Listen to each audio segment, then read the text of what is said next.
Captain Lee June wiped the sweat from his forehead as his cargo ship docked at Nexus Station. He only needed basic supplies for his small transport business, nothing fancy. The station buzzed with traders, smugglers, and travelers from dozens, curved different worlds. June had been here many times before, but today felt different. Walking through the crowded marketplace, he heard whispers about something happening in the lower levels. Curiosity got the best of him, and he followed a group of rough-looking aliens down a dark corridor. The smell hit him first, fear, pain, and something else he couldn't identify. In a dimly lit chamber, June discovered something that made his stomach turn. Dozens of beings from different planets stood in metal cages, their eyes empty and hopeless. A slave auction was taking place right here on Nexus Station, hidden from the authorities. The auctioneer, a large reptilian creature, was shouting prices in galactic standard. Most of the captives looked broken, but one caught June's attention immediately. In the corner cage sat a young female with skin that seemed to shimmer like moonlight on water. Her hair was pure white, and strange marks covered her pale blue arms. She was clearly injured. Dark bruises covered her face, and she could barely lift her head. When their eyes met for just a moment, June saw something that reminded him of his own sister, who had died years ago in a mining accident. The same quiet strength, the same refusal to give up even when everything seemed hopeless. The bidding for her started low. Most buyers seemed uninterested in someone so badly hurt. They wanted healthy slaves who could work immediately. But June found himself raising his hand. 500 credits, he called out, his voice shaking slightly. Other bidders looked at him with surprise. A human buying an alien slave was unusual enough, but buying a wounded one seemed foolish. The price climbed higher as a few others joined in, but June kept bidding. His emergency fund was disappearing with each raise of his hand. 2,000 credits, June shouted, nearly emptying his savings account. The chamber fell quiet. That was more money than most people on Nexus Station saw in months. The auctioneer looked around, waiting for another bid, but none came. Sold to the human. June's hands trembled as he transferred the credits from his account. He had just spent almost everything he owned on a complete stranger. His business partner back home would think he had lost his mind. When the cage door opened, the alien woman tried to stand but collapsed immediately. The chains around her wrists and ankles were heavy and had cut into her skin. June knelt beside her, speaking softly, even though he knew she couldn't understand him. "It's okay now. You're safe." As he removed the last chain, she fell unconscious. June carefully lifted her in his arms, surprised by how light she felt. Her breathing was shallow, and he could feel her heart beating rapidly against his chest. The other slaves watched with confused expressions as June carried her away. Some seemed to wonder if this human was just another buyer who would treat her badly. Others looked hopeful, as if his act of kindness gave them something to believe in. June hurried back to his ship, ignoring the stares from other station visitors. He had no idea what he was doing, or how he would explain this to anyone. All he knew was that leaving her there felt wrong. Sometimes people have to do what feels right, even when it doesn't make sense. The first 3 days were the hardest. June barely slept as he watched over the alien woman in his ship's small medical bay. Her fever came and went like ocean waves, and sometimes she would cry out in her sleep, using words he had never heard before. He used every medical supply he had. Following basic first aid procedures he learned in space training years ago. On the 4th morning, her eyes finally opened and stayed open. She looked around the room with panic, trying to sit up too quickly. June raised his hands slowly, the same way someone might approach a scared animal. "Easy, easy. You're safe here," he said softly, even though he knew she couldn't understand the words. She stared at him for a long moment, then pointed to herself and spoke a single word that sounded like music. "Hannah." June smiled and pointed to his own chest. "June." For the next several days they communicated through hand gestures, simple drawings, and the ship's basic translation computer. The machine could only handle simple words and phrases, but it was enough to start building a bridge between their worlds. Hannah was clearly terrified at first. Whenever June moved too quickly or made sudden noises, she would flinch and back away. She had been hurt badly by whoever captured her, and trust would take time. But June was patient. He brought her small meals and always knocked before entering her room. He showed her how to lock the door from the inside so she would feel safe. Slowly, she began to relax around him. When he brought her tea one morning, she actually smiled for the first time. It was a small thing, but it made June feel like he had accomplished something important. The breakthrough came during their second week together. Hannah had been watching June repair a broken circuit panel, and she pointed to herself, then to the tools. She wanted to help. Working together, they fixed the problem in half the time it would have taken June alone. Her people clearly understood technology, even if it was different from human designs. That evening, using the translation computer and lots of gestures, Hannah began to tell her story. She came from something called the Scylla Dominion, a vast empire of worlds far beyond where any human had ever traveled. Her people had blue skin and white hair, and they lived much longer than humans did. June learned that she had been traveling on a diplomatic mission when pirates attacked her ship. Everyone else died, but they kept her alive because young Scylla females were valuable in the slave markets. She had been sold and resold several times before ending up on Nexus Station. The more they talked, the more June realized how far from home she really was. The Scylla Dominion was thousands of light years away, across dangerous territories controlled by hostile alien races. Getting back would be nearly impossible for someone traveling alone. But something else was becoming clear, too. Hannah was not just any ordinary citizen of her empire. The way she spoke about politics and war, the knowledge she had about different alien species, the formal way she sometimes carried herself, these were not things a common person would know. When June asked her directly what her job was back home, Hannah looked uncomfortable. She said something in her own language that the translation computer couldn't handle, then simply said she worked for the government. June decided not to push the question. Everyone had secrets, and Hannah had already been through enough. Whatever she was hiding, he would wait until she was ready to share it. When June's ship finally reached Busan Colony, Hannah faced the biggest decision of her life. She could try to find passage back to the Scylla Dominion, crossing through pirate-controlled space and hostile alien territories, or she could stay on this small human world with the man who had saved her life.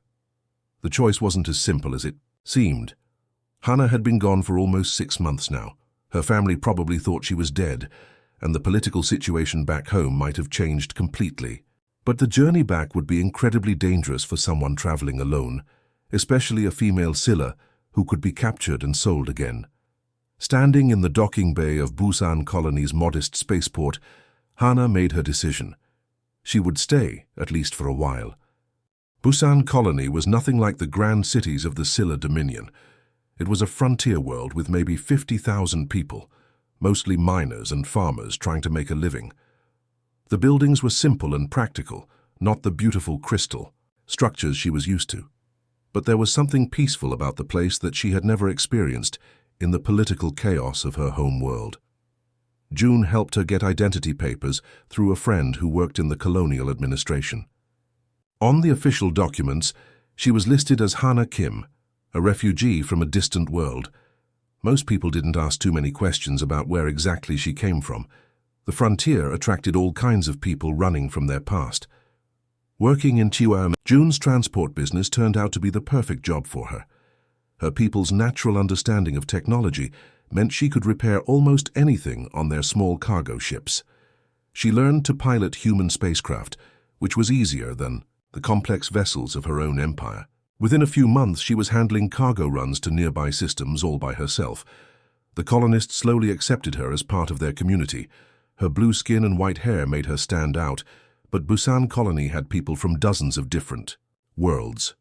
The local doctor was a green-skinned Altarian, and the best mechanic in town was a four-armed Centauri. One more alien wasn't going to shock anyone.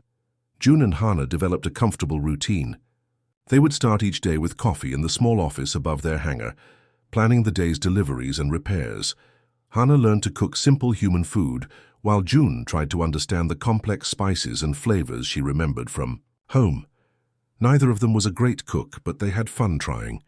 In the evenings, they would sit on the roof of their building and watch Busan's twin moons rise over the mountains. Hana would tell stories about the great battles and political dramas of the Scylla Dominion, while June shared tales of human exploration and the early days of colonial expansion. These conversations taught them both how different their peoples really were. Humans were young and eager, spreading across the galaxy with hope and determination. The Scylla were ancient and careful, building their empire slowly over thousands of years. Yet they found common ground in simple things like friendship, loyalty, and the desire to build something meaningful with their lives. 2 years passed like this, and Hana found herself thinking less and less about returning home. She had built a new life here, with work that mattered and a friend who truly understood her. The girl who had been broken and terrified in that slave market was gone, replaced by someone stronger and more confident. But deep in her heart, she knew this peaceful time couldn't last forever. The galaxy was too big and too connected for anyone to hide completely. Someday her old life would catch up with her new one. The morning started like any other day on Busan Colony. June was checking inventory in their warehouse while Hana worked on repairing a damaged cargo hauler. The radio in the corner played soft music, and everything felt perfectly normal until emergency sirens began wailing across the colony. June dropped his clipboard and ran outside. In the clear blue sky above their small world, massive ships were appearing out of hyperspace. Not just 1 or 2 vessels, but an entire fleet of sleek, crystalline warships that looked nothing like human technology. The ships were beautiful and terrifying at the same time, gleaming like jewels against the morning sky. "Attention, Busan Colony," a voice spoke over every communication channel. "This is Admiral Park of the Scylla Imperial Fleet. We come in peace and request permission to land a diplomatic party." June felt his blood turn cold. He knew that name, Scylla. He turned to look for Hana and found her standing frozen in the warehouse doorway, her face completely white with shock and fear. "Hana," he said quietly, "we need to talk." They sat in their small office while chaos erupted outside. Colonial security forces were scrambling to respond to the arrival of an alien fleet, and civilians were either hiding in their homes or gathering in the streets to stare at the magnificent ships overhead. Hana's hands shook as she poured herself a cup of tea. For several long minutes she couldn't speak at all. Finally, she looked up at June with tears in her eyes. "My real name is Princess Hana Seo," she whispered. "I'm the heir to the Scylla throne." The words hit June like a physical blow. His friend, his business partner, the woman who had been living in the small apartment above their office for 2 years, was actually royalty from one of the most powerful empires in the galaxy. "They've been looking for me," she continued. "My father must have sent search fleets to dozens of star systems. I thought I was far enough away that they would never find me, but..." She gestured toward the window where the Scylla ships hung in the sky like floating cities. June tried to process what this meant. Everything made sense now. Her knowledge of politics and warfare, her formal way of speaking sometimes, her understanding of advanced technology. She wasn't just some random citizen who had been captured by pirates. She was one of the most important people in her entire civilization. "Why didn't you tell me?" he asked, though he wasn't angry. Just hurt that she had kept such a huge secret.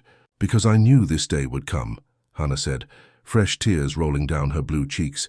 "I knew that someday I would have to choose between my duty to my people and the life I built here with you. I was selfish. I wanted to pretend I could, be just Hana Kim forever." Outside, they could see a smaller shuttle landing at the colony's spaceport. Figures in elaborate uniforms were stepping out, probably coming to escort their missing princess home. "You don't have to go," June said desperately. "We could run. Take one of our ships and disappear to some system they'll never find." Hana smiled, sadly, and touched his hand. "You know I can't do that. My people need me. There are wars brewing along our borders and political enemies who want to tear apart everything my family has built. If I don't return, thousands of innocent people might die." The sound of vehicles approaching made them both look up. Their time was running out. "I never wanted to hurt you," Hana said. "These 2 years with you have been the happiest of my entire life." The Scylla diplomatic party arrived at June's warehouse within the hour. 3 figures in flowing robes stepped out of their sleek transport vehicle, their movements graceful and formal. The leader, An older Scylla male with silver markings on his blue skin bowed deeply when he saw Hana. "Your Highness," he said in perfect galactic standard, "we have searched for you across 50 star systems. The Emperor will be overjoyed to know you are safe." Hana straightened her shoulders, and suddenly June could see the princess she had always been underneath.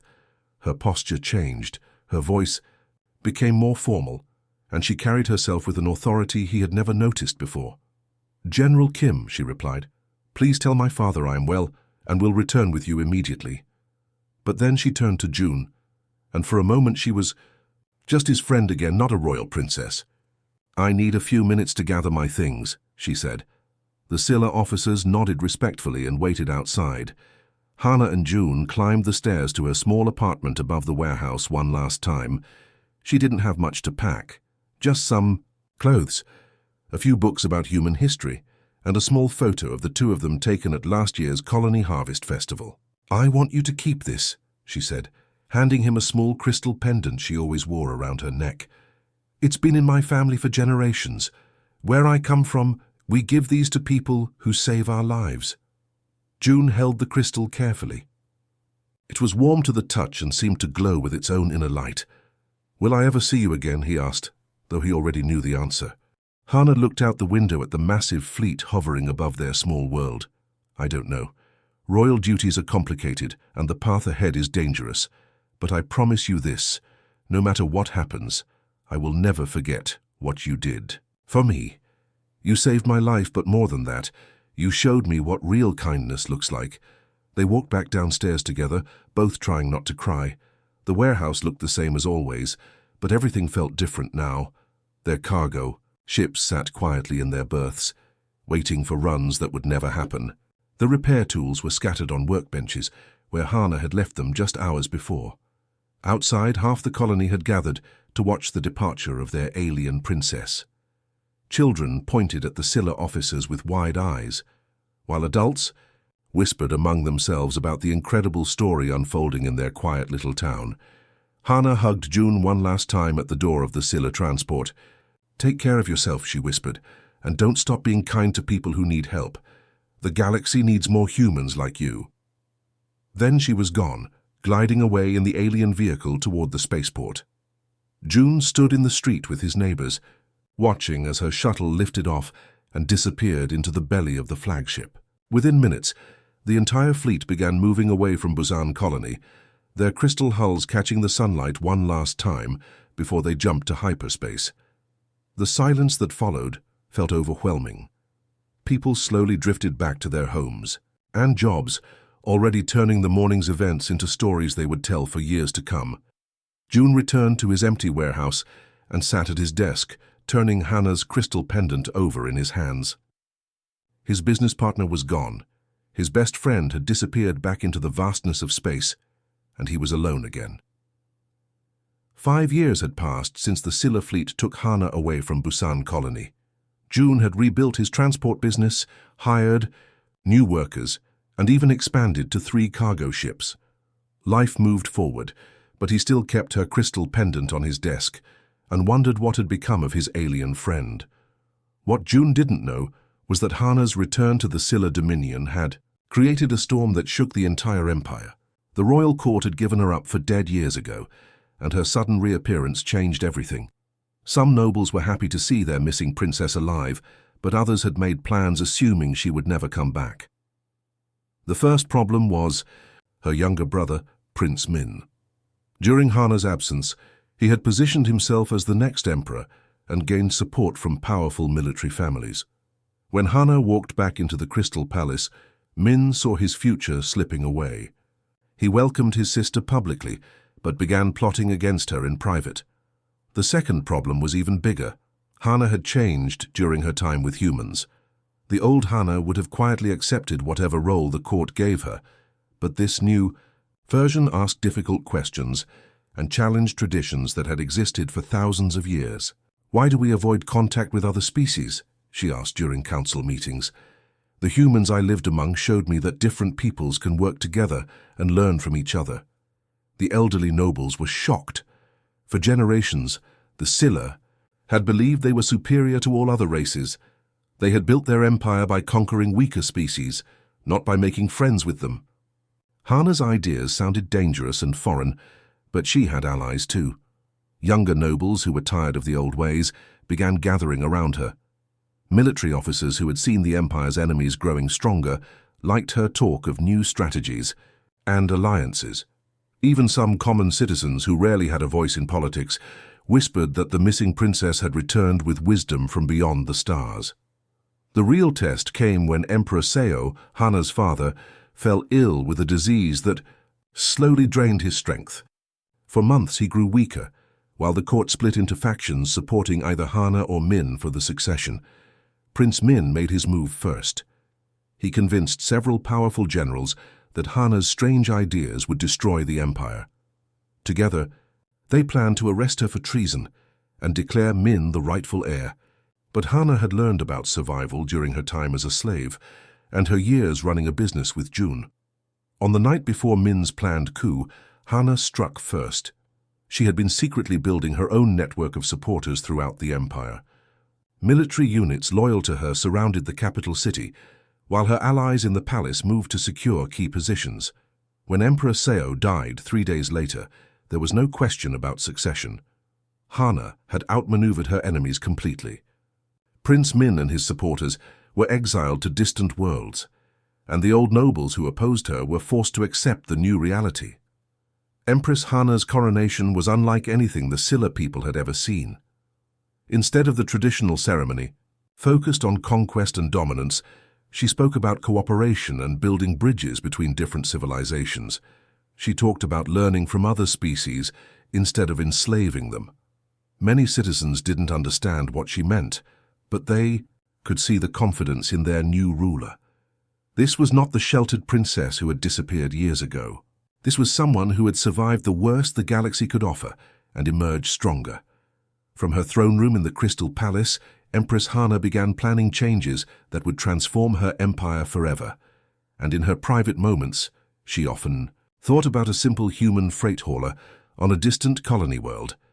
Empress Hana's first Imperial Council meeting as ruler shocked everyone in the Crystal Throne Room. Instead of discussing military campaigns or trade disputes with neighboring empires, she announced something that made the ancient nobles gasp in horror. "I want to establish formal diplomatic relations with the Human Colonial Union," she declared, her voice echoing off the polished walls. The silence that followed was deafening. For several long moments, no one dared to speak. Finally, Admiral Park, the same officer who had brought her home from Busan Colony, cleared his throat nervously. "Your Majesty," he said carefully, "perhaps we should discuss this privately. The humans are a very young species, barely 300 years in space. They have no real technology, no significant military power, and their territory is scattered across dozens of unconnected systems. General Lee, an elderly Silla who had served her father for decades, was less diplomatic. Empress, with respect, the humans are primitives. They still fight wars among themselves and can't even agree on a single government. What could we possibly gain from associating with such backward creatures?" Hana stood from her throne and the room fell silent again. She had learned to use silence as a weapon during her years in exile. "General Lee," she said quietly, "tell me about the last time you showed mercy to an enemy." The old soldier looked confused. "Mercy, Your Majesty? I don't understand the question." "When did you last help someone who couldn't help you in return? When did you last risk your own safety to save a stranger?" The general shifted uncomfortably. Such concepts were not part of traditional Silla military thinking. Strength came from conquest, not from helping the weak. Hana walked down from her throne and moved among her advisors.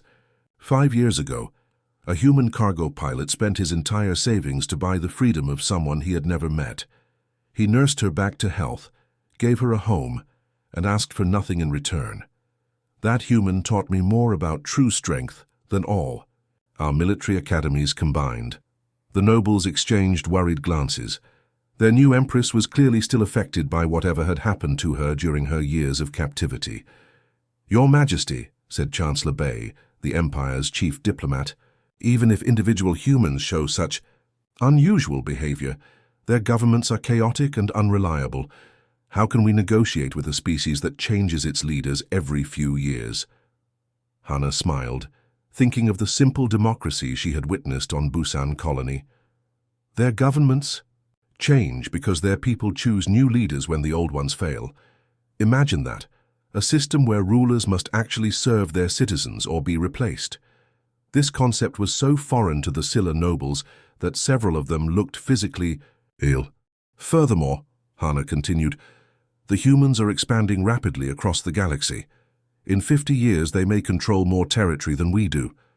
We can choose to meet them as friends now, or face them as enemies later when they're much stronger. The key strategic argument got their attention in a way that talk of mercy and kindness could not. The Scylla understood power, even if they didn't understand compassion. I want a diplomatic mission sent to Earth within the month, Hana commanded. We will offer trade agreements, cultural exchanges, and mutual defense pacts. Any noble who objects to this policy is welcome to join my brother in exile.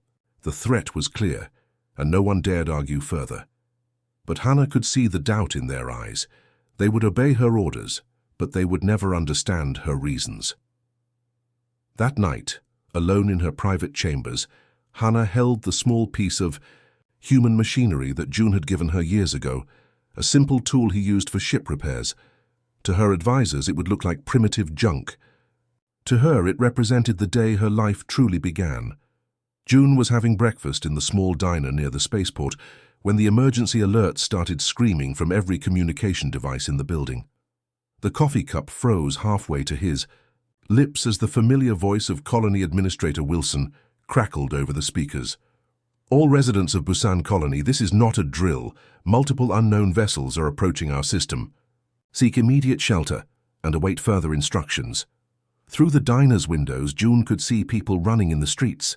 Some headed for the emergency bunkers built during the colony's early years, while others stood in the open, staring up at the morning sky. Children were crying, and parents were shouting for their families to stay together. Then someone in the diner pointed upward and screamed. Ships were materializing out of hyperspace directly above the colony. Not the rough functional vessels that usually visited their small world, but magnificent crystalline structures that seemed to bend light around them. June counted at least 20 massive ships, each one larger than anything he had ever seen before. His heart started pounding as memories flooded back. He recognized those ships. 5 years ago, a fleet just like this one had taken Hana away from him. The Scylla had returned to Busan Colony. The Colonial Defense Force's 3 patrol ships looked like toys compared to the alien fleet. Their weapons wouldn't even scratch the hull of one Scylla cruiser. If these visitors had hostile intentions, the colony would be defenseless. But then a voice spoke over all communication channels, calm and clear in perfect galactic standard. Citizens of Busan Colony, this is Ambassador Kim of the Scylla Diplomatic Corps. We come in peace and friendship. Please do not be alarmed by our presence. We request permission to land a small party for official negotiations with your government. The panic in the streets began to shift to curiosity. People stopped running and started gathering in groups, pointing at the beautiful ships hovering silently overhead. Children who had been crying were now pressing their faces against windows, trying to get a better look at the alien vessels. June left the diner and walked quickly toward the spaceport. His transport business was located right next to the main landing pad, and he had the best view of whatever was about to happen. His hands were shaking, but not from fear. Could Hana be up there in one of those ships? Administrator Wilson's voice returned to the communication system, though he sounded nervous and unprepared. Scylla Ambassador Kim, this is Colonial Administrator. Wilson, you have permission to land one diplomatic shuttle at our main spaceport. Please understand that we are a small colony with limited facilities. Thank you, Administrator Wilson. We appreciate your hospitality. Within minutes, the most beautiful spacecraft June had ever seen was descending toward the landing pad. It moved without any visible engines or exhaust, floating down like a jewel made of light and crystal. The small crowd that had gathered at the spaceport fell completely silent as the shuttle touched down with barely a whisper. The cargo workers and maintenance crews who normally bustled around the landing area stood frozen, unsure whether they should run or stay to witness this historic moment. This was first official contact between the Scylla Empire and a human colony world. June pushed through the crowd until he was standing at the edge of the landing pad. His heart was beating so hard he thought it might burst. The shuttle's door was opening, and figures in elaborate robes were stepping out onto the surface of his small world, but he couldn't see Hannah among them. These were all strangers, official diplomats with formal bearing and serious expressions. Whatever this visit was about, it seemed to be real government business, not a personal reunion. Still, June couldn't shake the feeling that somehow this was all connected to the alien princess who had once shared tea with him in his simple apartment. The diplomatic negotiations lasted 3 days. June watched from his warehouse office as shuttles moved back and forth between the Scylla fleet and the colony's modest government building. Administrator Wilson looked completely overwhelmed by the whole situation, running around in his best suit while trying to handle the biggest event in Busan colony's history. On the evening of the 3rd day, June was closing up his business when someone knocked on his door. He opened it to find a Scylla officer in an elaborate uniform, bowing respectfully. "Mr. Lee June?" the officer asked in careful galactic standard. "Her Imperial Majesty requests a private audience with you." June's heart stopped. Her Imperial Majesty could only mean one person. "Hana?" he whispered. The officer smiled slightly. "Empress Hana Seo would like to meet with you in your residence, if that is acceptable. She said you would understand why privacy is important." 20 minutes later, June was frantically cleaning his small apartment above the warehouse. He had lived alone for 5 years, and the place looked it. Dirty dishes filled the sink, repair manuals were scattered everywhere, and he couldn't remember the last time he had made his bed properly. A soft knock interrupted his panic cleaning. When he opened the door, his breath caught in his throat. Hana stood in his doorway, but she was transformed. Gone were the simple work clothes she used to wear. Instead, she was dressed in flowing robes of silver and blue that seemed to shimmer with their own light. Her delicate crown rested on her white hair, and ceremonial guards flanked her on both sides. But when she smiled, she was still the same person he remembered. "Hello, June," she said softly. "May I come in?" For a moment, he couldn't speak. Then, he stepped aside and gestured her into his humble apartment. The guards remained outside, giving them privacy. Hana looked around the small room with obvious emotion. Everything was exactly as she remembered it. The old couch where they used to plan cargo runs, the tiny kitchen where she had learned to make human coffee, the window where they watched the twin moons rise. "You kept it the same," she said, touching. "The small table where they used to eat dinner together. I kept hoping you might come back someday," June admitted. They sat across from each other just like old times, though now one of them wore the crown of an interstellar empire. For several minutes, neither spoke. There was too much to say and no good place to start. Finally, Hana reached into her robes and pulled out something that made June gasp. It was the small repair tool he had given her years ago, now mounted in an ornate golden frame. "I keep this on my desk in the Imperial Palace," she said. "My advisors think it's some kind of primitive art, but I know what it really represents. It reminds me every day that the smallest act of kindness can change everything." She leaned forward, her expression becoming serious. "June, what you did for me 5 years ago didn't just save one person. It changed an entire empire." She told him about the reforms she had implemented as Empress. Slavery was now illegal throughout all Scylla territory. Alien species had been granted equal rights under imperial law. The empire's borders were open to refugees and those seeking asylum. "Millions of beings across dozens of worlds are free because you chose to help a stranger in a slave market," she said. "You showed me that true strength comes from protecting those who cannot protect themselves." Then she made an offer that stunned him completely. "I want you to become humanity's first official ambassador to the Scylla Empire. Come with me, June. Help me build bridges between our peoples." June stared at her, hardly believing what he was hearing. "Me? I'm just a cargo pilot. I don't know anything about diplomacy or politics." Hana smiled. "You know the most important thing, how to see other beings as people worth saving. That's exactly what the galaxy needs right now."